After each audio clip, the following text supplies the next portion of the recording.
Replay mod may be difficult or tricky to use at first, but with this guide, you're going to be able to understand the basics to using replay mod and making good cinematic shots.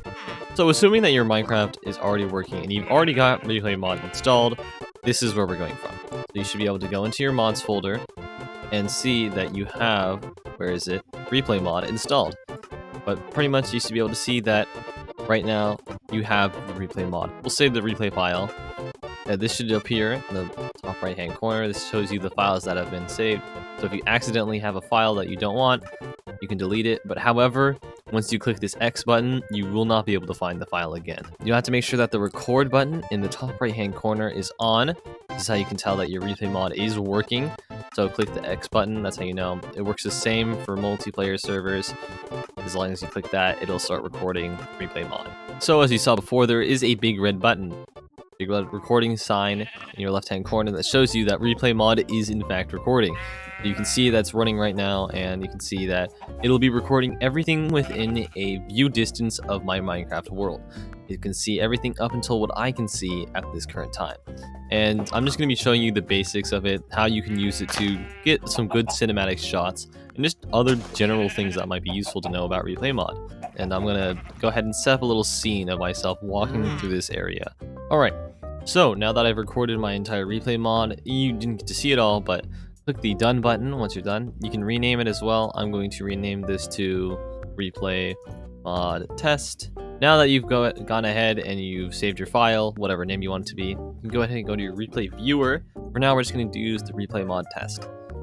Replay mod has, you can see at the top, it has two bars. The first one is your timeline button, and the second one is the timeline for your camera path. But in the second little timeline area, you can see that it's got a little bar. Right now, we're just going to be sticking to little short clips, but if you're going to be using longer things, that might be helpful. Zoom in or zoom out. So for right now, we're just going to keep it pretty basic. You have a render camera path, which we'll talk about in a second, and you have your keyframes, which you're going to need. So position keyframe is going to be for your camera, which direction and where it's going to be positioned, and the time keyframe is at what time in the actual timeline where it'll be recorded. There is a small button in the bottom left hand corner. This will show you all of the tools and things that you can use, like keyframe presets and quick mode and all such, but we're not going to be using that for this video. We're just going to be going over the basic things that you can do in replay mod. So with this open, you can go ahead and take, thumbnails, add event markers and stuff like that. Event markers will appear up here, which you can see, and they'll just show you like qualities. Let's say if you found something interesting at this point. I decide to go ahead and run around the village, and that's just going to be my simple replay shot. We're just going to go ahead and go 28 seconds right here. So let it play again, and then this is about where I'm going to start. So I'm going to find a good camera angle. So I'd say around here looks good, or maybe this is nice. All right. So you want to find a good camera angle. Now another thing is your field of view. This is important because this is sort of a film-ish style. You're going to want to have your FOV turned down. I usually have mine turned down to either 40 or 30 depending on the scene. And when you're ready to add a keyframe, go ahead and add both keyframes right here, which will be for the time and also for the position of the camera.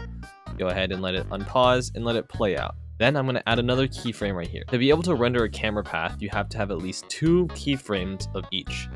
So I'm going to go ahead and go back to the beginning and play camera path. Now, I personally don't like where it ends, so I'm going to let it play out just a little bit longer. So you can see I'm walking around, going through the village. So now I'm going to go ahead and move just a little bit to this direction. You can mess around with this. And this is just the most basic way of using replay mod. Obviously, you can probably make a lot better shots if you put more time into it. Now, let's say you have your render. Player overview. If you see it by pressing B on your keyboard, you can open up the player overview. Or if you go down to this right here, you can see that the player overview is right here. So once you click on it, you'll see it'll show all the visible players.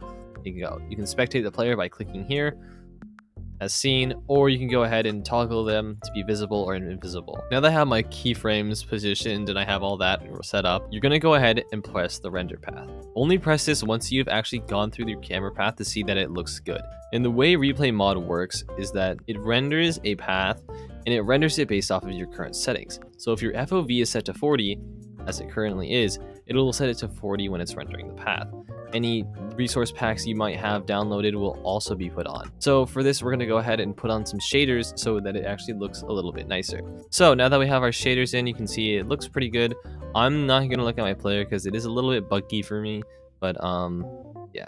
So as you can see, oh, you can go ahead and see all of this. Okay, so it looks good to me. I'm going to click the render camera path. Now note on this part, if you do not have, if this little render button is in gray and you can't click on it, I suggest you watch a video on the FFmpeg, which allows you to just see this area and allows you to be able to render pass. Now you might see this and be a little bit overwhelmed by the amount of things you can see. You don't really need to change anything unless you want to change the MP4 or coding stuff if you know how to do that. But for now, I just keep all of the settings the same. So once you've done this, click on the render, and this will be your rendering screen. So you can show a preview. It does lag a little bit more, but just for the video, we're gonna go ahead and have it on. Usually I would turn it on just for a second to make sure that it looks the way you want it to. Alright, so my render is done. You can see that you hear that little sound and it shows you, and then it'll show you this little folder here. You can open your video folder or upload it directly to YouTube. So now that you've closed it out, and you've got your camera path rendered, that's pretty much it. You can go ahead and reset your frame, or reset all your keyframes by clicking clear all keyframes. Do be noted, only clear all of your keyframes if you're done with your replay shot. And only clear your keyframes if you're going to move on to a different shot in the same recording. Alright, that's pretty much it. Replay mod in a nutshell.